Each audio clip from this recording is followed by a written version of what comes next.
Good morning students, मैं चंद्रकांता आज आपको कक्षा 8वीं से वसंत भाग 3 का पाठ नंबर 4 जो एक बहुत ही सुंदर कविता है जिसका शीर्षक है दीवानों की हस्ती।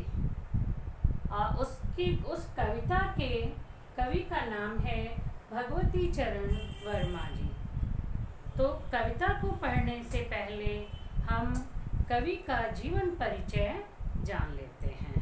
तो भगवती चरण वर्मा जी का जीवन परिचय यानी इनका जो जन्म था 30 अगस्त 1903 को उत्तर प्रदेश के उन्नाव जिले के शफीपुर गांव में हुआ था।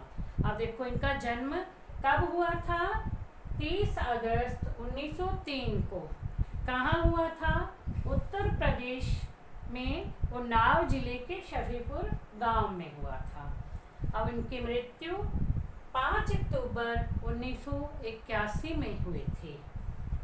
अब इनके जो विषय थे ये उपन्यास, कहानी, कविता, साहित्य, नाटक सब लिखते थे। इनकी रुचि इन सब में थी। उपन्यास लिखने में भी थी, कहानियाँ भी लिखते थे, कविताएं भी लिखते थे, साहित्य भी लिखते थे और नाटक भी। इनकी काव्य धारा जो थी व्यक्ति चेतना प्रधान थी।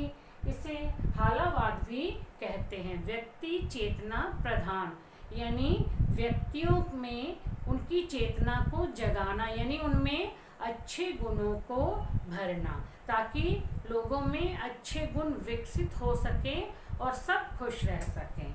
ऐसी इनके मन की भावना थी। और अब जो है उस कविता में कुछ ऐसे शब्द हैं बच्चों कि वो एक आधा शब्द यदि हमारी समझ में उसका अर्थ नहीं आता तो हम कई बार क्या होता है पूरी पंक्ति का अर्थ नहीं कर पाते और कभी कभी तो ऐसा हो जाता है कि हम उस पूरे पद्यांश का भी अर्थ नहीं कर पाते। जो भी 2-3 पंक्तियों का पद्यांश है उसका हम अर्थ नहीं कर पाते हैं।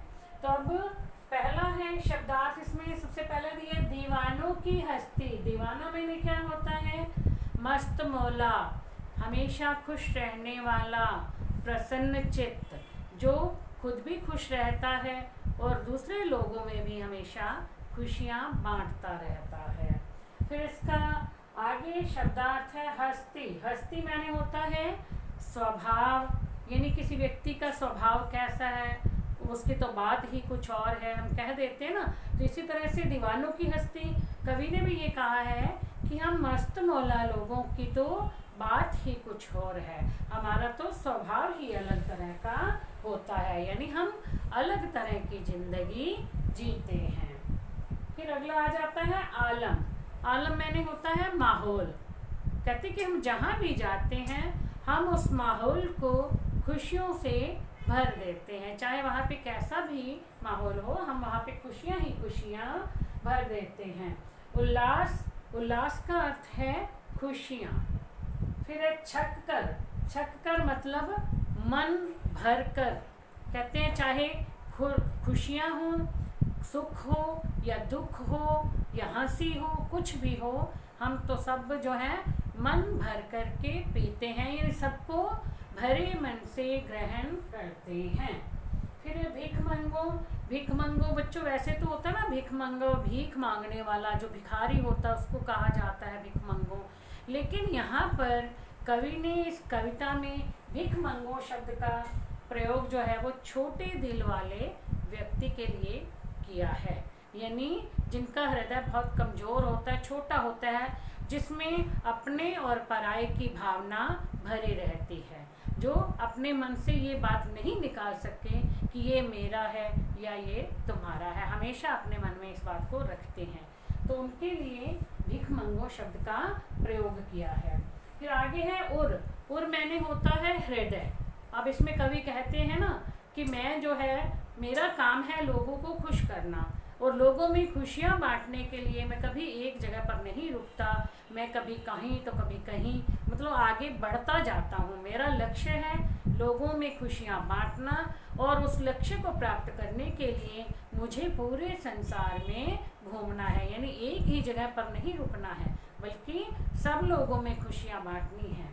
तो वो कहते हैं कि और मैंने हृदय, और यदि मैं खुशियाँ बांटने में असफल हो जाता हूँ, यदि मेरे कामों से, यदि मेरे यानी कार्यों से या मेरी बातों से किसी व्यक्ति को दुख पहुंचता है और वो खुश नहीं हो पाता है, मैं वहाँ पर लोगों में खुशियाँ नहीं बांट सकता हूँ, तो मैं इसका दोषी स्वयं को मानता हूँ। मैं किसी दूसरे को नहीं कहता कि वो क्यों नहीं खुश हुआ, इसका दोष मैं दूसरे को नहीं देता, मैं ये अपनी ही कमी मानता हूँ और इसे एक भार समझकर अपने हृदय पर ये भार लेकर के आगे बढ़ जाता हूँ।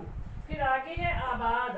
आबाद मैंने होता है खुश या सुखी, जिसको हम कहते हैं भी खुश रहें या सुखी रहें। वो कहते हैं कि जो लोग इस सांसारिक बंधनों में बंध करके, मोह माया के बंधनों में बंध करके अपने पराये का भेदभाव नहीं भूल पा रहे हैं, वो भी जो हैं यहाँ पर हमेशा खुश रहें, यानी आबाद रहें, सुखी रहें, प्रसन्न चित्त रहें।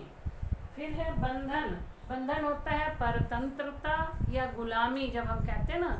अब वो कवि क्या कहते हैं कि हमने स्वयं ही अपने आप को इन सांसारिक बंधनों में बांध कर रखा हुआ है, हम स्वयं मोह माया के बंधन में फंसे हुए हैं, तो अब हम स्वयं ही इन बंधनों को तोड़ करके आगे चले जाएंगे। हमें ही इन बंधनों को तोड़ना होगा, सांसारिक मोह माया से निकलना होगा, संसार में फंसना नहीं है, किसी बंधन में बंधना नहीं है, हमें ना हमेशा प्रसन्न चित्त रह करके आगे बढ़ते जाना है और अपने जीवन का जो लक्ष्य है उसे प्राप्त करना है।